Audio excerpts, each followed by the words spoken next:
Cricket presents The Warm-Up. Hey everybody, I'm Neil Beasley, and district play is starting to get on schedules all over Texas, so it's time to get you warmed up.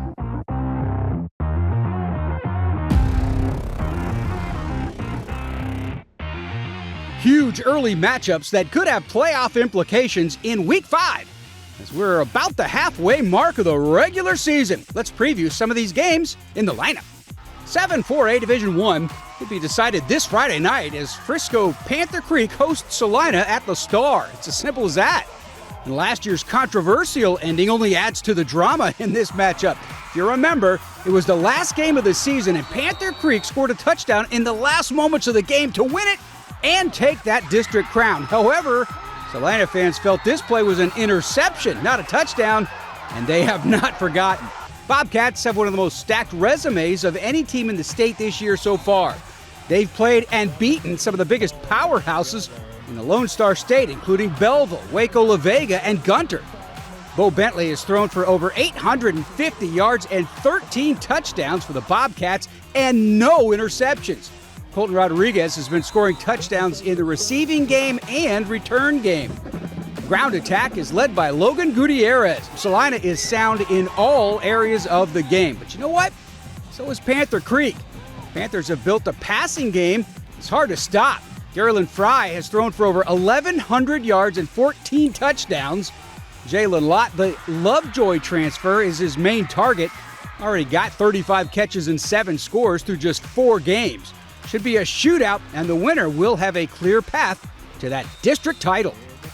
That one could be for the district title, but when Cedar Hill visits Lancaster Friday night, that game could be for a final spot in 11-6A. DeSoto and Duncanville almost locks for the postseason, and Waxahachie has proven they're a solid contender. But Lancaster and Cedar Hill both need a win to get a leg up on postseason positioning. Cedar Hill bounced back from a 1-2 non-district slate by taking down Skyline last week. Now a road game with Weibo Nation's on the docket, and they'll need some big plays out of Dashawn Reese-Williams in the ground attack. The Longhorns have been up and down in the non-district, so it's kind of hard to get a read on them. Even more so with Lancaster, as the Tigers played a stacked non-district with a close loss to North Crowley and then losses to Aledo and Hebron before winning their district opener over Mesquite Horn. Keep an eye out on young running back Isaiah Lee, who has 456 yards and 11 scores through 4 games. A lot of pressure on this one for both sides. Let's see who handles that better. A very interesting 4-6A matchup this Friday as Byron Nelson hosts Trinity. Both teams lost to South Lake Carroll, so district title probably out of the picture. However, second place is on the line in this one. Both teams sport some serious offense. The Trojans have their usual ground attack with their Thunder and Lightning combo of Josh Bell and JT Harris. But how about TJ Tupu behind center? Not something you usually see from Trinity, but Tupu has been able to bring an aerial attack to that Trojan offense. Byron Nelson has a dangerous combination with Grant Bizjack and Leo Almanza clicking really well during the non-district. Bizjack has over 800 yards passing and 9 scores through 3 games. This will be a great game as well. It will come down maybe to whoever can make that big stop. Freeflation leaves economists baffled. Getting more for less? It's true for those who switch to Cricket and get a free Samsung Galaxy A14 5G. Smile, you're on Cricket. Our Inside High School insider, Matt Diggs, gives us his thoughts on some of the key matchups in Week 5 in the picks. We've got de facto district championships and buffer games to ensure playoff berths on the line this week. It's another episode of the picks. The biggest game this week for me is one of the older rivalries in the area, Louisville versus Marcus, termed the Battle of the Axe. Used to be played at Texas Stadium.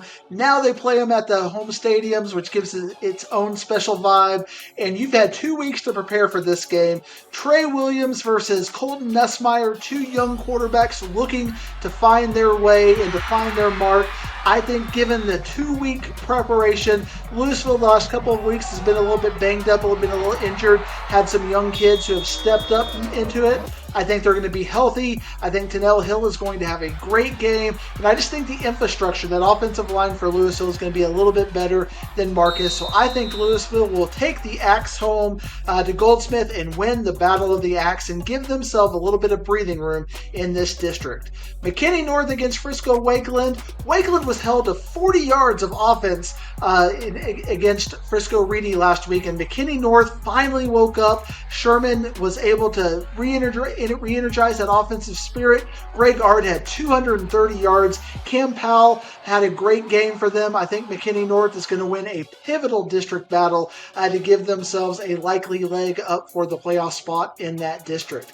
Lancaster versus Cedar Hill. Some are deeming this an elimination game. It's not completely dire, but the loser of this game is going to have a much harder road to make the playoffs. Last week, Carter Jones only had 60 total yards of offense, but Isaiah Lee was able to do it running the ball with 147 yards and 5 touchdowns, and defense was lights out for Lancaster. Cedar Hill, on the other hand, against Skyline had over 500 total yards of offense. Tamarian Crochet had nearly 300 yards, and he was very efficient, had 3 touchdowns. But for me, the fact that Lancaster can do a little bit of everything, even when Carter Jones is having a bad day, you can look at the defense, you can look at the running game to pick them up. I think Lancaster has more pieces, and when in doubt, trust your defense. I think Lancaster wins this game and gives them one step closer to making the playoffs in their first year in 6A in the District of Doom. Probably the small school game of the week, which is still talked about from last year. Was it a touchdown? Was it not a touchdown? I think we'll find out a lot more this week. When I look at these two teams, I look at who they have played so far. Celina put up 49 points against Belleville, 49 points against La Vega, 38 points against Gunner, and 59 points against Franklin. These are all playoff blue bloods that they played. Panther Creek decided to schedule Lake Worth, Carter, Southwest, and Kennedale. And although those are good teams, they're not the state perennial powerhouses that Celina took on. Bo Bentley has looked great for Celina. He has been able to throw the ball around, and Celina has got a better running game. I think Celina, when you look at what they've done so far this year, and Panther Creek struggling with turnovers and struggling with some of their youth, I think Celina will avenge their loss last year in a big way against Panther Creek and win that game by 2 touchdowns and become the de facto state or the district champion. State championship is still up for grabs. So those are the picks for this week. I'm the Professor Matt Diggs. We caught up with another big-time athlete on the gridiron in this week's Recruiting Trail. I'm looking for a great program where I can see myself develop to the next level, where I can find teammates, find new friends, where possible I can find a new life to live. That's pretty much it. A great education and hopefully get me to the next level, which is NFL. I'm hoping to fit early on, see if I can play early. Right now, as I'm committed to Arkansas, I'm hoping to play early there, or hopefully get a few early looks and see how that goes.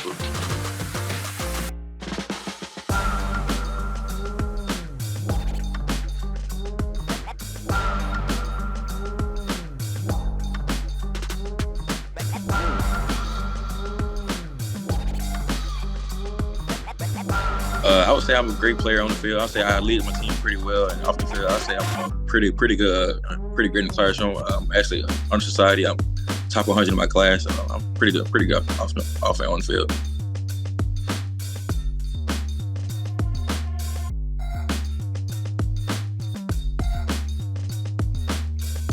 I say I'm pretty. When I get comfortable, I'm pretty funny guy, but I'm pretty quiet and say to myself.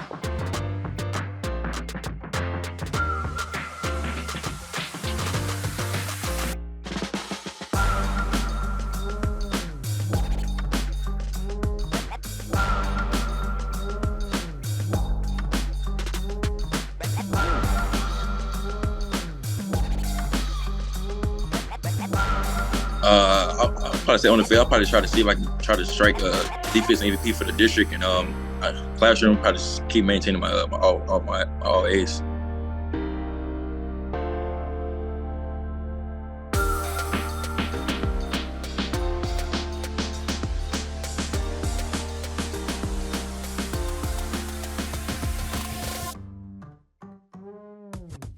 I said a great legacy to somebody where people can look up to me and be like, oh, he did this, he was this type of guy, or like, you know, somebody that people could look up to and know that he was a great guy.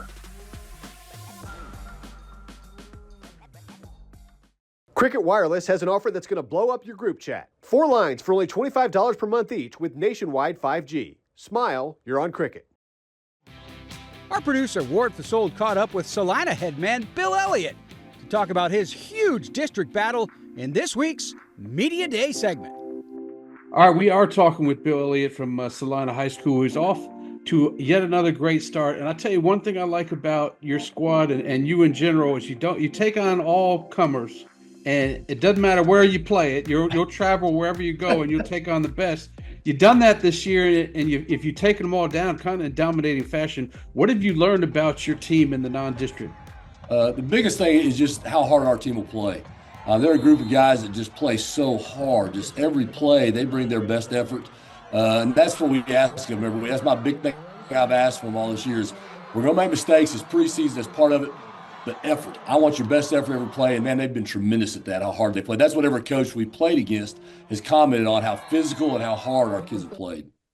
You'll need that physicality this week because you know who you got. If you had them last year, this time it kicks off district season. I mean, you're not going to be able to say, but all of us say this is probably for the district title. Talk about how huge it is to have a game like this just to kick your district schedule off against Panther Creek.